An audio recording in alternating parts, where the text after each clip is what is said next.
नमस्कार, मैं राजेश श्री अरविंदो सोसाइटी की तरफ से आपका स्वागत करता हूं। हम आपको शिक्षा में शून्य निवेश नवाचार कार्यक्रम ZIA द्वारा संकलित रोचक नवाचार के बारे में बताएंगे। हम इनोवेटिव पाठशाला के अंतर्गत UP2 बोर्ड की कक्षा 5 की गणित विषय की पुस्तक के पाठ 19 समय सारणी में प्रश्न बैंक नवाचार का क्रियान्वयन इस वीडियो में हम देखेंगे। सबसे पहले प्रस्तुत पाठ समय सारणी का सारांश मैं आपको बताना चाहता हूँ। समय सारणी समय से संबंधित जानकारी के ऊपर आधारित है, जैसे कि 12 घंटे की घड़ी, 24 घंटे की घड़ी किस प्रकार से देखी जाती है, इस पर यह पाठ आधारित है। आइए हम बात करते हैं नवाचार की नवीनता के बारे में। जो नवाचार प्रश्न बैंक है, इसकी नवीनता यह है कि जब छात्र इस पाठ को पढ़ते हैं, प्रस्तुत पाठ को जब पढ़ते हैं, तो इसमें दी हुई जानकारी को बस उस पर आधारित स्वयं से प्रश्नों को निर्मित करते हैं और ऐसे प्रश्न निर्मित करते हैं जिससे कि वो उन प्रश्नों का दोहराव ना हो, और इसमें वे कठिन परिश्रम भी करते हैं। आइए हम बात करते हैं नवाचार के क्रियान्वयन के बारे में। नवाचार के क्रियान्वयन की अगर हम बात करें तो प्रस्तुत पाठ में जो समय सारणी है, जिसमें बताया गया समय के बारे में कि 12 घंटे की घड़ी और 24 घंटे की घड़ी से संबंधित जानकारी को छात्र पुनः अध्ययन के लिए दोहरा सकते हैं। आइए हम बात करते हैं नवाचार के क्रियान्वयन की अवधि के बारे में। नवाचार के क्रियान्वयन में मात्र 20 मिनट का समय लगता है।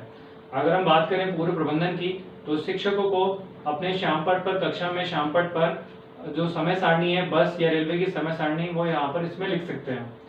तो जो समय सारणी बनानी है उसमें पहले में क्रमांक लिखना होगा, पहले कॉलम में, दूसरे कॉलम में बस या ट्रेन का नाम, फिर वह कहाँ से कहाँ तक है और आगमन और प्रस्थान का समय। ऐसे करके कुल 6 कॉलम अलग अलग बनाने होंगे। तो प्रत्येक शिक्षक अपने अपने स्थानीय स्तर पर बस या रेलवे की समय सारणी बना सकते हैं। जो आपका जो भी शहर है, जो भी नगर है, जो ग्राम है या ग्राम के आसपास अगर कोई शहर है आपके, तो वहाँ से संबंधित समय सारणी जो कि आसानी से उपलब्ध हो जाती है, उसे आप यहाँ पर इसमें ले सकते हैं। इसके पश्चात इससे संबंधित प्रश्नों का निर्माण करने के लिए छात्रों से कहा जाता है। आइए हम बात करते हैं शिक्षकों के लिए निर्देश की। शिक्षकों के लिए जो निर्देश है, वह निर्देश ये है कि सबसे पहले जो छात्र हैं उनको 7 अलग अलग समूह में बांटना होता है। बांटने के बाद उनसे कहना होता है कि उन्हें व्याख्यात्मक, दीर्घोत्तरीय, लघुत्तरीय और अति लघुत्तरीय प्रश्नों का निर्माण करना होता है, और वे ऐसे प्रश्नों का निर्माण करें जिनमें कि उसका दोहराव ना हो। आगे हम बात करते हैं विद्यार्थियों के लिए निर्देश की। तो शिक्षक विद्यार्थियों को निर्देश देते हैं कि प्रत्येक जो समूह है उसमें से एक नेता चुना जाएगा। इसी के साथ साथ नेता का ये दायित्व होगा कि उसे प्रश्नों को संकलित करना होगा और अलग अलग जो प्रश्न हैं उनको देखना होगा कि ऐसा कोई प्रश्न तो नहीं आ रहा है जिनका दोहराव हो। यदि 2 छात्र हैं, उनके एक जैसे प्रश्न अगर आ रहे हैं, तो किसी उन दोनों में से किसी एक के ही प्रश्न को ही शामिल करना होता है, जिससे कि प्रश्न एक जैसे ना हो। साथ ही साथ में छात्रों से ये भी कहा जाता है कि वे उत्तर की तैयारी करें और उत्तर भी साथ साथ में प्रश्नों के साथ उसके उत्तर भी लिखें और उसके उत्तर की कुंजी भी एक तैयार करें। तो इसी से प्रत्येक छात्र के पास कई सारे प्रश्न और उनके उत्तर हो जाते हैं। इसी में जब सारे जो छात्र हैं, सारे जो समूह हैं, उनके जो प्रश्न बैंक बन के उनका तैयार हो जाता है, तो उसके बाद शिक्षक कहते हैं कि सभी से के प्रश्न आपस में एक दूसरे से आप बदल लीजिए, मिला लीजिए, जिससे कि प्रत्येक छात्र के पास एक बहुत बड़ा प्रश्नों का भंडार या प्रश्न बैंक आ जाता है, जिसके वो उत्तर अभी उसमें उन्हें मिल पाते हैं। आइए हम इसे उदाहरण के साथ समझते हैं कि किस तरीके के प्रश्नों का निर्माण किया जाता है। जैसे कि मैंने आपको तालिका में बताया था कि तालिका में 6 अलग अलग कॉलम बनाते हैं। तो छात्रों से पूछा जा सकता है कि जो अंतिम कॉलम है, छठा कॉलम है, उसमें कौन सी जानकारी है। तो उसमें बस या ट्रेन के प्रस्थान की जानकारी होती है। प्रस्थान की जानकारी दोनों समय तरीके से दी जा सकती है। यदि छात्रों को 12 घंटे की घड़ी बतानी है, तो 12 घंटे की घड़ी में 1 बजे से लेकर 12 बजे से लेकर दोपहर के रात को 12 बजे तक की जानकारी इसमें दी जा सकती है, और रात को 12 बजे से लेकर सुबह 12 बजे तक की जानकारी दी जा सकती है।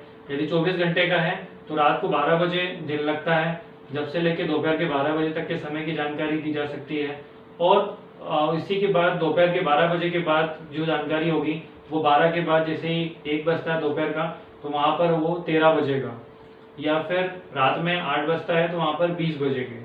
तो इस तरीके से 12 घंटे 24 घंटे के से संबंधित जो जानकारी है वे शिक्षक इसमें स्वयं भर सकते हैं, और उन्हें बस ये जानकारी बतानी होती है कि बस का आने का जो समय या ट्रेन का आने का जो समय है वह है, अगर 24 घंटे की घड़ी है तो वो रात में अगर रहेगा, रात को मान लीजिए 8 बजे का है तो रात में रहेगा 8 बज के 10 मिनट, 20 बज के 10 मिनट का, और प्रस्थान का समय रात को 20:20 का।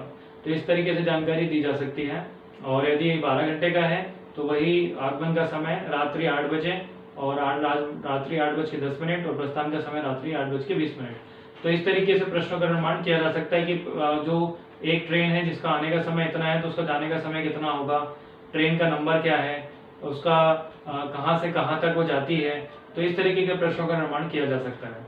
हम इसमें एक जो प्रश्न है वो इसी तरीके से निर्मित किए जाते हैं। आइए हम बात करते हैं इसके अतिरिक्त नवाचार के क्रियान्वयन से प्राप्त होने वाले प्रतिफल के बारे में। यहाँ पर छात्र समय के बारे में जान पाते हैं, समय के महत्व के जान पाते हैं। उन्हें पता चल पाता है कि दिन में 24 घंटे का समय होता है और 24 घंटे में से जो मिनट होते हैं, मिनट के बाद सेकंड होते हैं, तो प्रत्येक समय की कीमत को समझ पाते हैं। इसके अतिरिक्त दैनिक जीवन में समय सारणी का उपयोग वे समझ पाते हैं। जब भी वे यात्रा पर जाते हैं, बस या ट्रेन का सफर करते हैं, तो उन्हें समय सारणी देखने में आसानी होती है और वे इसे समझ पाते हैं। भाषा की बारीकियों को समझ पाते हैं। यदि कोई ऐसे शब्द आते हैं जो अपरिचित होते हैं तो उनके जो शब्द हैं, उनके जो शब्दकोश है उससे उनका अर्थ ढूंढते हैं। तो इस तरीके से नवाचार के प्रतिफल प्राप्त होते हैं। यदि हम बात करें कि प्रस्तुत पाठ को कब पढ़ाया जाना चाहिए, तो प्रस्तुत पाठ को जनवरी माह में पढ़ाया जाना चाहिए। प्रस्तुत पाठ में जब ये नवाचार क्रियान्वित होता है तो विशेष आवश्यकता वाले छात्रों को भी इसमें शामिल किया जा सकता है। वे प्रश्नों का निर्माण तो नहीं कर सकते हैं, लेकिन जो प्रश्न है उनको सुन सकते हैं और उनके उत्तर भी दोहरा सकते हैं। प्रस्तुत पाठ में आज हमने जो प्रस्तुत पाठ है समय सारणी, आज हमने नवाचार जो हमने क्रियान्वित किया, इसमें ये नवाचार और इस नवाचार के अतिरिक्त और भी कई सारे नवाचार को प्रस्तुत पाठ में क्रियान्वित किया जा सकता है। प्रश्न बैंक जो नवाचार था ये हमने इस पाठ में क्रियान्वित किया। हम आशा करते हैं नवाचार अपने विद्यालय में आप अवश्य ही क्रियान्वित करेंगे। इस तरीके के कई और दिलचस्प नवाचार हम आपके सामने लाते रहेंगे।